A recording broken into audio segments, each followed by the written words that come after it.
I stood there in my emerald silk dress, the one Richard said made my eyes sparkle, watching my husband of 40 years raise his champagne glass to toast his rock. The crystal chandelier above us cast dancing shadows across 200 smiling faces. But I wasn't smiling, because I knew exactly who his real rock was, and she was sitting at table 7, pretending to be just another guest at our anniversary celebration. Hello, I'm Vivian. I'm 63 years old, and this is the story of how I destroyed my husband's perfect little lie in front of everyone who mattered to him. Before I tell you how it all fell apart, I'd love to know, where are you watching this from? Drop your location in the comments. It helps me know I'm not alone in this. Now, let me take you back to where this nightmare really began. 3 months before our 40th anniversary party at the Harbor View Estate in Greenwich, Connecticut. It was a Tuesday morning in April. I remember because Tuesdays were my volunteer days at the hospital library. I'd been doing it for 15 years, something to fill the hours after our daughter Emma moved to Seattle and our son Michael settled in Boston. The house felt too quiet without them. I was running late that morning, rushing around looking for my reading glasses. I'd checked the kitchen counter, the nightstand, the bathroom, everywhere I normally left them. Then I remembered I'd been going through some old photo albums the night before in Richard's study. He told me months ago to feel free to use his desk when I needed space to spread out my projects. His study was his sanctuary: mahogany bookshelves, leather chair, a massive oak desk that had belonged to his father. Richard was a commercial real estate attorney, successful enough that we'd lived comfortably in our colonial home for 37 years. He'd never been the type to hide things from me. Or so I thought. I found my glasses on his desk, right next to his laptop. The screen was dark, but as I reached for my glasses, my elbow bumped the mouse. The screen flickered to life. I should have looked away. I should have just grabbed my glasses and left.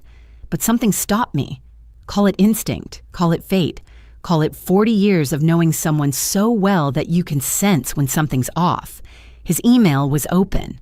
The preview pane showed the most recent message, received at 11:43 the night before, after I'd gone to bed, after he'd kissed my forehead and told me he had just a bit more work to finish up. The sender's name was Jennifer Walsh, his secretary of 12 years. I'd met her countless times at company events, pleasant smile, efficient manner, married to a man named David who worked in finance. She'd send us a Christmas card every year with a photo of their golden retriever. The subject line read, "Can't wait for tomorrow." My hand trembled as I clicked the message open. "My darling Richard, counting the hours until I see you again. Last night was incredible. I love you more than words can express.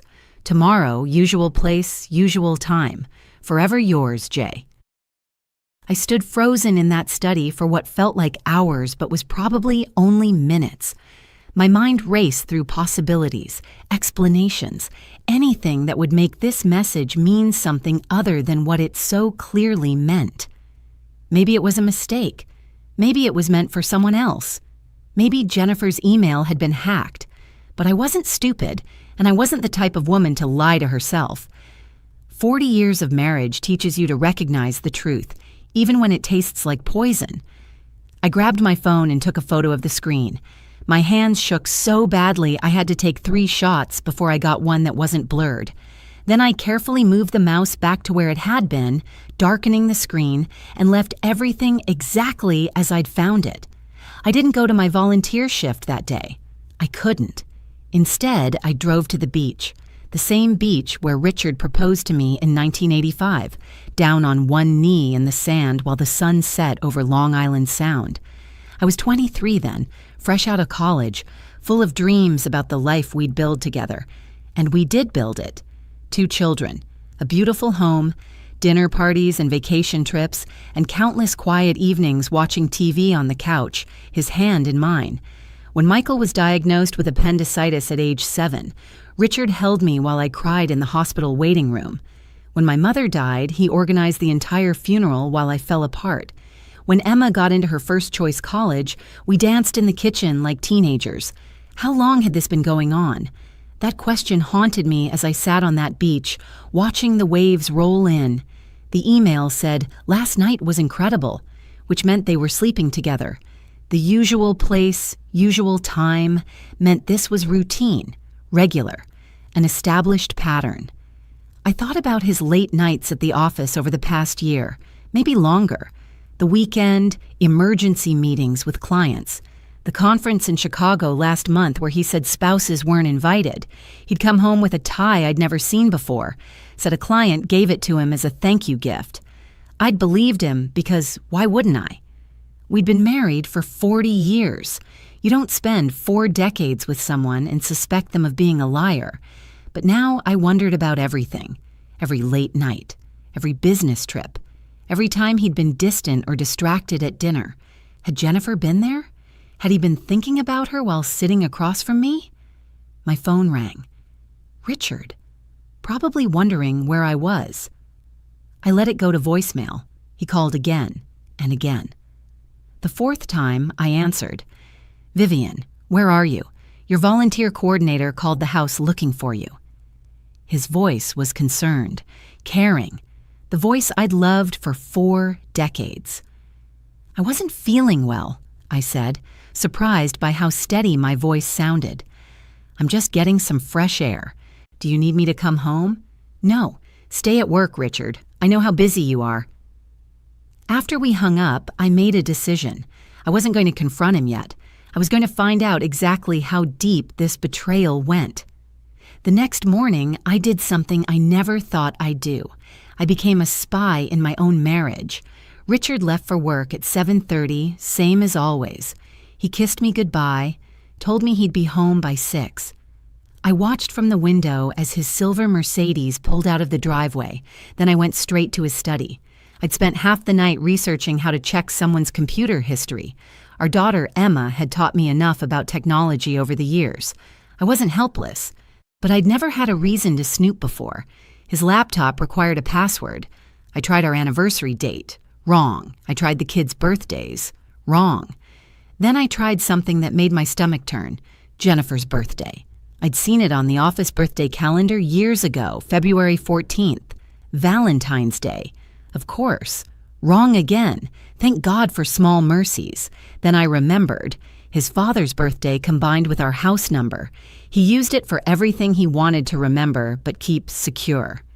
7:15:42. The laptop opened.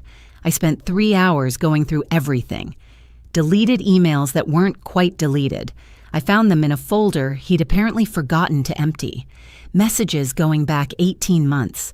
18 months of "I love you" and "I miss you" and "tonight was perfect." Hotel reservations. Restaurant confirmations for intimate dinners while I thought he was meeting clients. There were photos. I won't describe them. I'll just say they made very clear that this wasn't some emotional affair or midlife crisis fantasy. This was real, physical, a full relationship happening in parallel to our marriage. One email from 8 months ago stopped me cold. Jennifer had written, "David suspects something. He asked why I was working so many late nights. I told him we're preparing for the Morrison acquisition. He seemed to believe me, but I'm worried. We need to be more careful." David, her husband, a man who, like me, had no idea his spouse was living a double life. I took photos of everything, hundreds of emails, receipts, photos. I backed them up to a thumb drive and hid it in an old tampon box under the bathroom sink, the one place I knew Richard would never look. That evening, he came home right at 6, just like he promised. He brought flowers. Tulips, my favorite. "Saw these and thought of you," he said, kissing my cheek. I put them in water and made his favorite dinner, pot roast with roasted vegetables. We ate together at the dining room table. He told me about his day, about a difficult client, about how Jennifer had managed to smooth over a scheduling conflict. He said her name so casually, no guilt in his voice, no hesitation. "She's really been invaluable to me," he said. "I don't know what I'd do without her." I smiled and poured him more wine. "She does seem wonderful. We should have her and David over for dinner sometime. We haven't done that in ages." His hand paused halfway to his mouth, just for a second. Then he recovered. "That's a nice idea. I'll mention it to her." He wouldn't, of course. The last thing he wanted was his two worlds colliding, but I would make sure they did. Our 40th anniversary was 2 months away.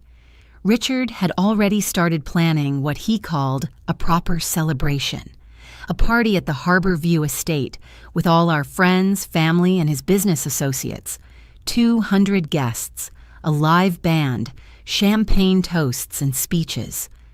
"This is a milestone, Viv," he'd said weeks earlier, before I knew the truth. 40 years. We should celebrate it right. Now sitting at my kitchen table with all the evidence of his betrayal on a thumb drive in my pocket, I had a different kind of celebration in mind.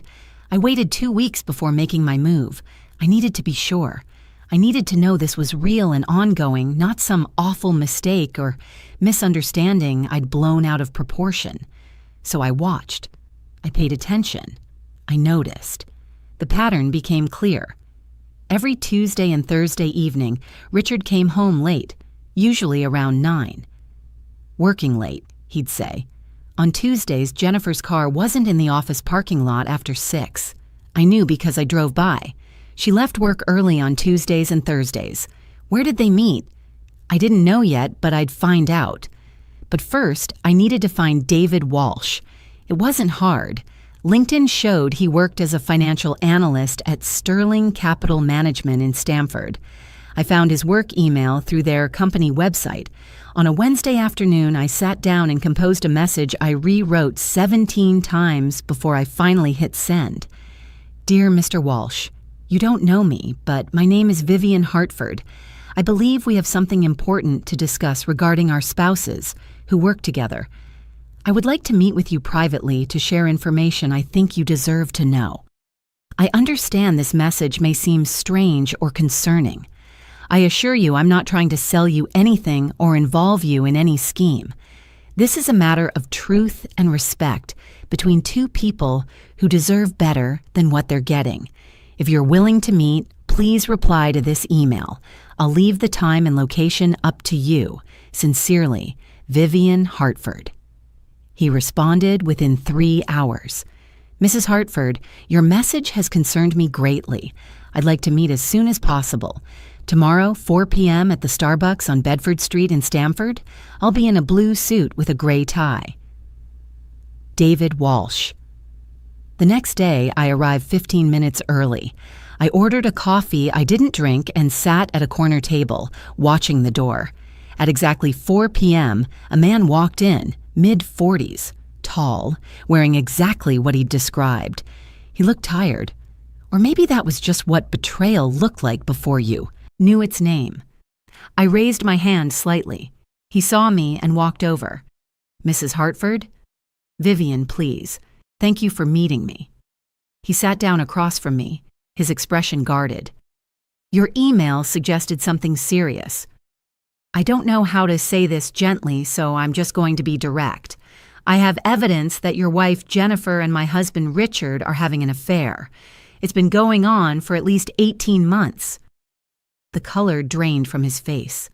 David Walsh stared at me for a long moment, his jaw working like he was trying to form words that wouldn't come. Then he said, very quietly, "Show me." I pulled out my tablet. I'd transferred some of the emails, the ones that made everything clear but weren't the intimate photos. He needed to see the truth, but I wasn't cruel enough to show him everything at once. He read in silence. His hand started shaking halfway through the second email.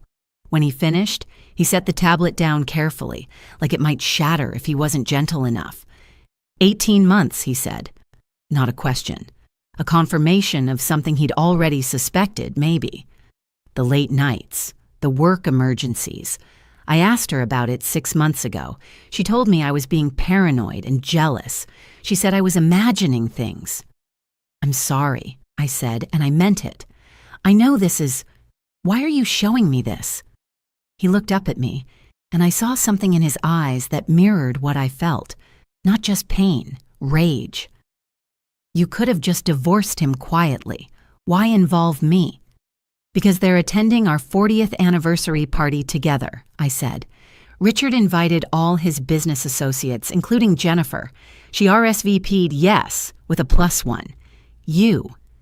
His laugh was bitter. Of course she did.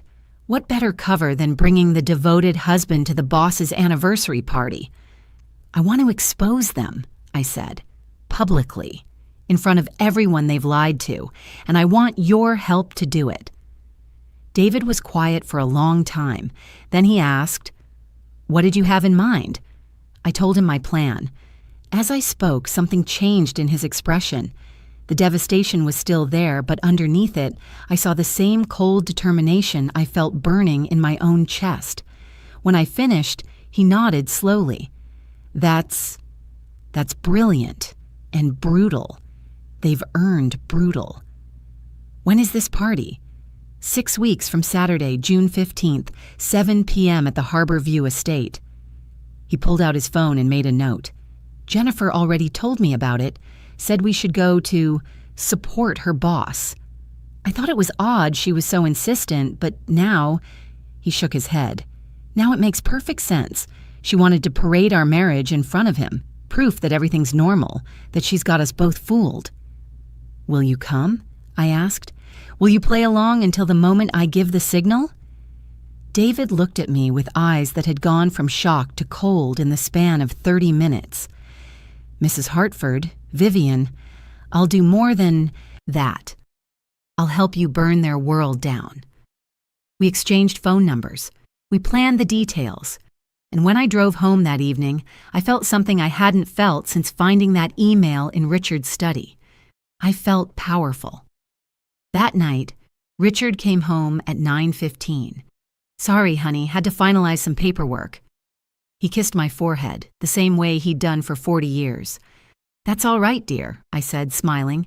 Did you get the final head count for the anniversary party? We need to confirm numbers with the caterer. 203 confirmed. It's going to be quite an event. Yes, I said. It certainly will be. The 6 weeks before the party passed in a strange blur. I played the perfect wife. I confirmed catering details, approved the floral arrangements, selected the music playlist with the band director, white roses and hydrangeas, classic jazz standards, a special anniversary waltz where Richard and I would dance while everyone watched. Richard seemed happier than he'd been in years. He thought he'd pulled it off. 40 years of marriage, successful career, beautiful home, and his secret affair alive and well. He thought he had it all. I knew better. But I smiled and nodded and acted excited about our big celebration. David and I texted regularly, brief messages carefully worded in case either of our spouses saw them. He was playing his part perfectly, too. Jennifer had no idea he knew. She'd even bought a new dress for the party. Something special, she told David. She wanted to look good for Richard while pretending to be there as the faithful secretary with her devoted husband. The irony would have been funny if it weren't so pathetic. 3 days before the party, Richard's mother called from her assisted living facility in Massachusetts. She'd fallen and broken her hip. Richard needed to drive up to be with her for the surgery. I'll come with you, I said. No. He waved me off. Someone needs to stay here and handle the final party details. I'll be back Friday night, plenty of time before Saturday's event. He left Thursday morning. I checked his laptop that afternoon. He'd gotten sloppy, left it unlocked in his rush. There was an email to Jennifer. With V occupied with party planning and me stuck with my mother, we won't see each other until the party. I'll miss you. Can't wait to see you in that blue dress. You'll be the most beautiful woman in the room. I took a screenshot and sent it to David. His reply came immediately. Can't wait for Saturday. Friday night, Richard returned home exhausted. His mother's surgery had gone well, but the trip had worn him out. I made him tea, rubbed his shoulders, told him to rest up for tomorrow. 40 years, Viv, he said, holding my hand. We've built a good life together. Yes, I said. We certainly have. Saturday arrived bright and clear. Perfect June weather. The Harbor View estate looked magnificent, decorated exactly as I'd envisioned. White roses everywhere, tables set with our finest china, the view of Long Island Sound sparkling in the distance.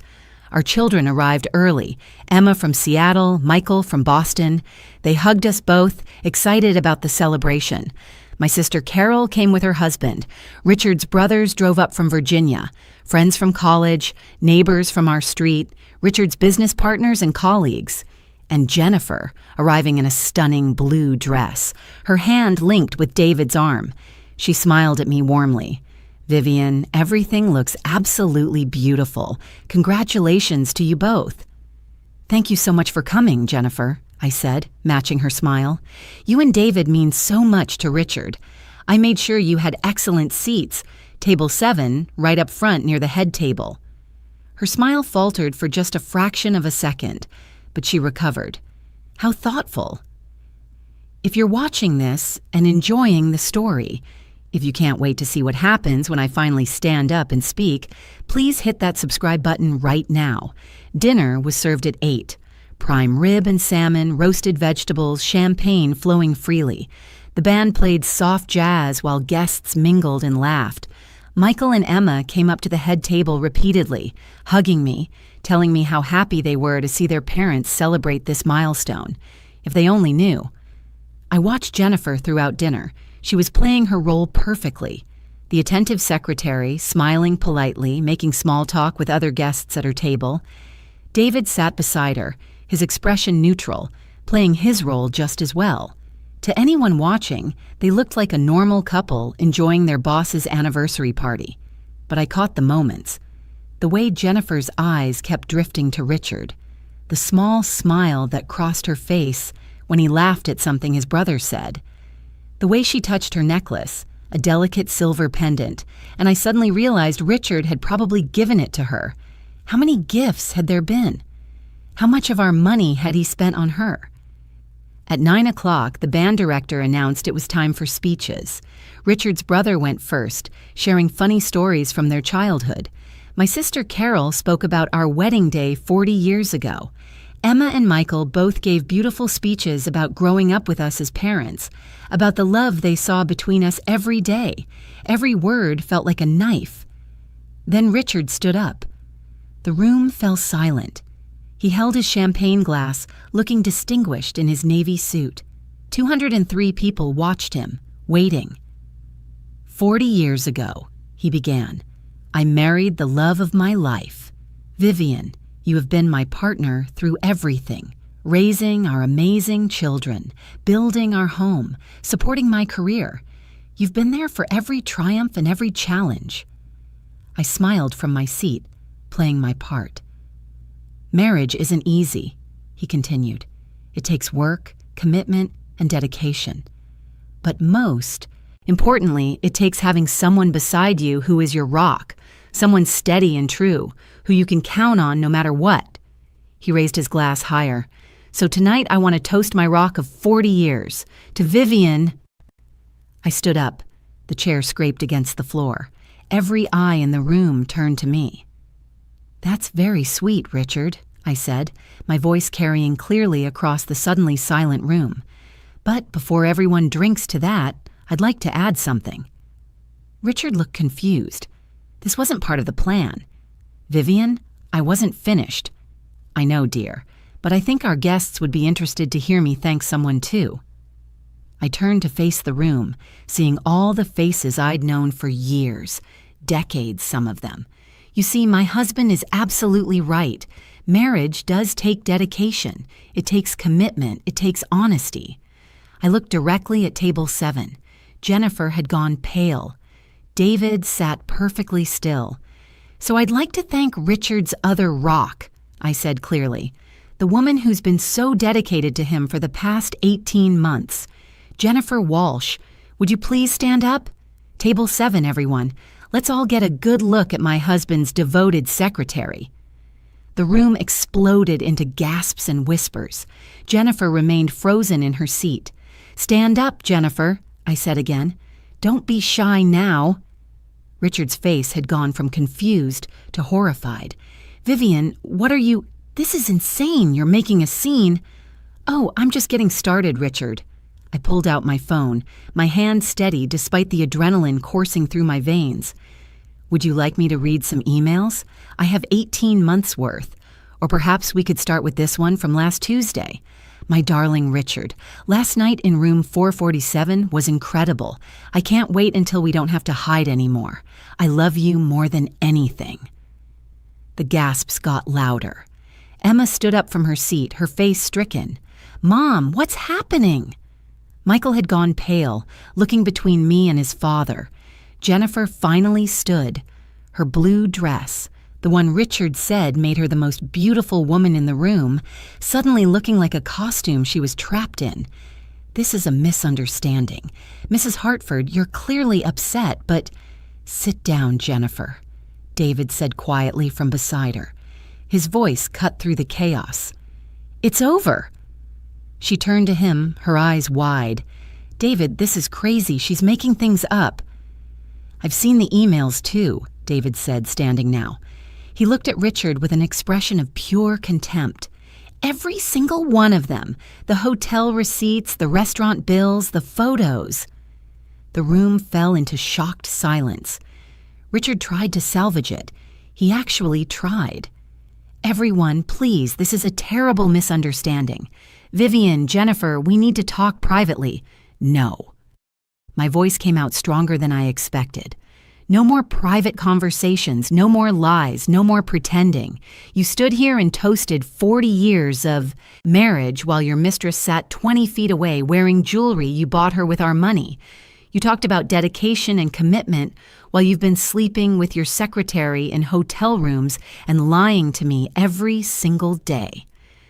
I looked around the room at all the faces staring at us, friends, family, colleagues. "I'm sorry that you all had to witness this. I'm sorry your evening is ruined, but I'm not sorry for telling the truth. I spent 6 weeks planning this party, knowing what I know, because I wanted everyone who enabled this, everyone who invited Jennifer to family events, who saw them together and looked the other way, who thought I was the stupid, trusting wife. I wanted you all to see the truth at once." My sister Carol stood up and came to my side. She put her arm around me. Emma followed, tears streaming down her face. Michael stood on my other side, glaring at his father. "Dad, how could you?" Emma's voice broke. Richard reached toward her. "Emma, please, let me explain." "There's nothing to explain," Michael said coldly. "You cheated on Mom for 18 months with your secretary. It's not complicated."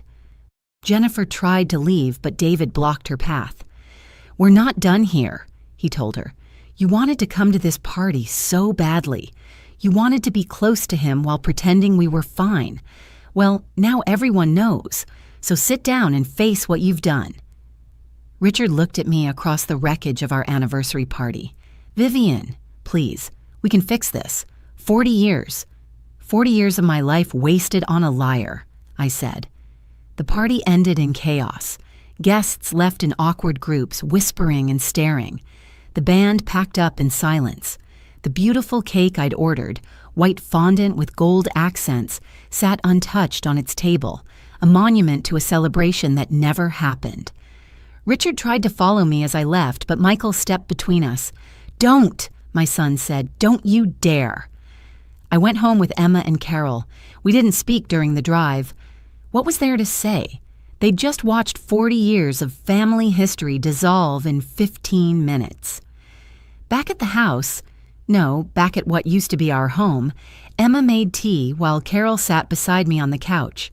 The same couch where Richard and I had watched thousands of movies together, where we'd fallen asleep during countless Sunday afternoons, where he'd held me when my mother died. "Mom," Emma said carefully, bringing the tea, "how long have you known?" 3 months. I found emails in his laptop." 3 months? Carol stared at me. "You knew for 3 months and didn't say anything?" I wanted proof. I wanted to be sure. And I wanted to make sure that when I exposed him, there was no room for him to lie his way out of it. My phone buzzed. A text from David Walsh. "Are you all right?" I typed back, "Are you?" His response came immediately. "No. But I'm glad the truth is finally out. Jennifer's staying at her sister's. I've contacted a divorce attorney. Thank you for having the courage to do what needed to be done. Thank you for standing with me." Richard came home around midnight. I heard his key in the lock, heard his footsteps in the foyer. Emma and Carol had gone to bed in the guest rooms. They'd refused to leave me alone. He stood in the doorway of the living room. He looked 10 years older than he had that morning. "Vivian, pack a bag," I said. "You're not sleeping here tonight.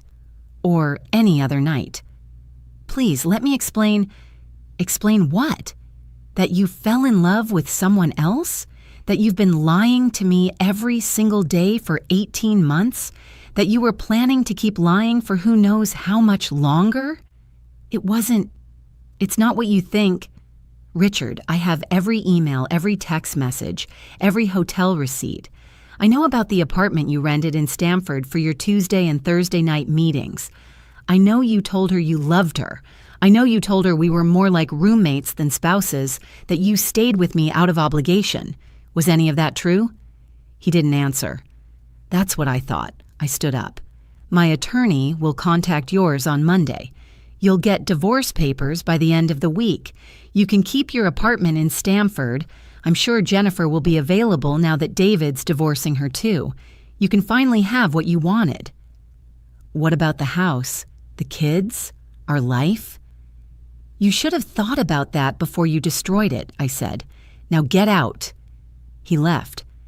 I heard his car pull out of the driveway, and then the house was finally quiet. The divorce took 11 months. Richard's attorney tried to argue for reconciliation, for mediation, for couples counseling. My attorney, a fierce woman named Patricia Chen, who specialized in high-net-worth divorces, shut down every attempt. "My client has documentation of an 18-month extramarital affair," Patricia told them. "Your client can either settle fairly or we can air every detail in court. His choice." Richard settled. I got the house, the one we'd raised our children in, the one I'd made into a home for 40 years.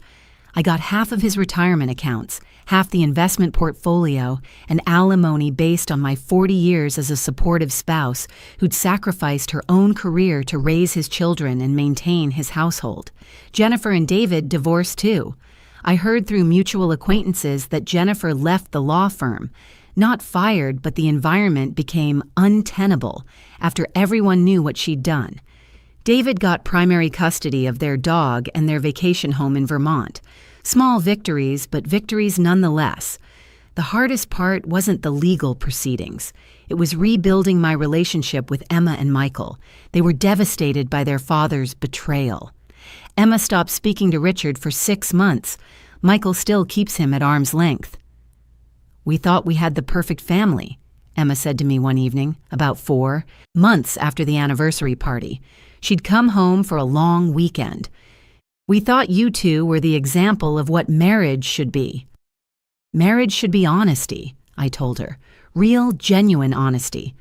What your father and I had, at least for the last 18 months, wasn't a marriage. It was a performance. Are you okay, Mom?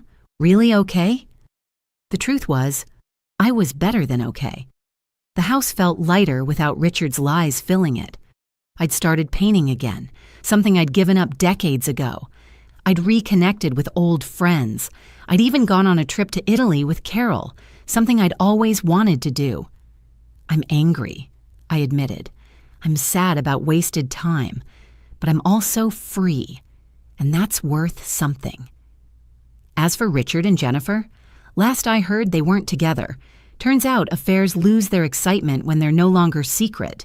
When your relationship is built on betrayal, there's no foundation strong enough to support it in the light of day. Richard sends cards to the kids on birthdays and holidays. He tries to reach out to me sometimes, texts that I delete without reading. He made his choice. He chose 18 months of lies over 40 years of truth. That's something he has to live with, not me. Looking back at that anniversary party, at the moment I stood up and shattered the perfect illusion Richard had created, I don't regret it. Not for a second. Some people might say I should have handled it privately, quietly, with dignity. But I had been quiet for 3 months while I gathered proof. I had been dignified for 40 years while I was a faithful wife. That night, at that party, I chose truth over dignity. I chose justice over quiet suffering, and I'd make the same choice again.